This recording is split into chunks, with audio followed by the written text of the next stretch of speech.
one of the opening songs in your play is about a world turned upside down. Is that what the service was like for Indigenous soldiers? You have to imagine a world where Indigenous soldiers, well, Indigenous people, just didn't have the rights. It's hard to imagine 100 years on that the world was such an oppressive place for Black Australia.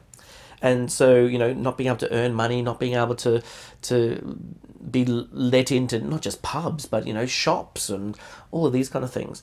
To suddenly, when you signed up for the AIF and you volunteered, there was this amazing thing in the, the charter, I guess, of the AIF, that you had to be of substantially European background, I think it was.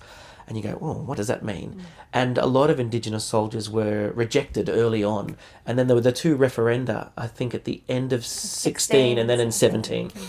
And that's when you see a lot more Indigenous soldiers signing up. Well, not just signing up, being allowed to sign up.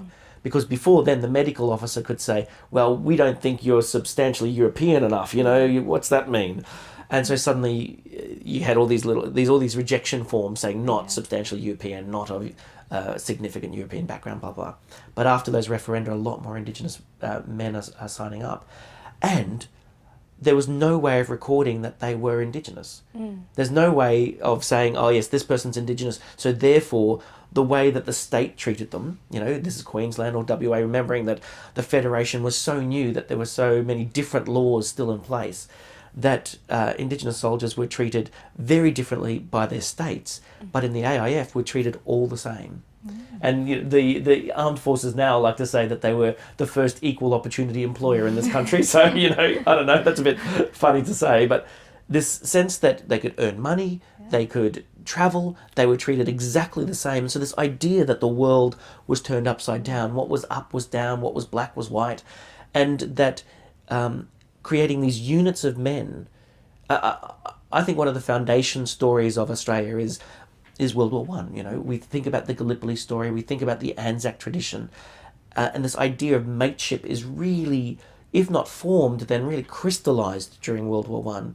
And mateship in the trenches, in the front, in the desert, this whole idea that if there was a black soldier there, they were part of that mateship matrix. You couldn't extract one. They were all treated as equal. And I guess the beginning points of true reconciliation in this country, where we tried to understand each other and our stories. I like to say that if you are facing death together, then it's easier to live together. And that sense of how it changed. So for me, this upside down, world turned upside down song was really about saying, yes, how can a black man who's treated so badly in some ways then be treated as a hero in others?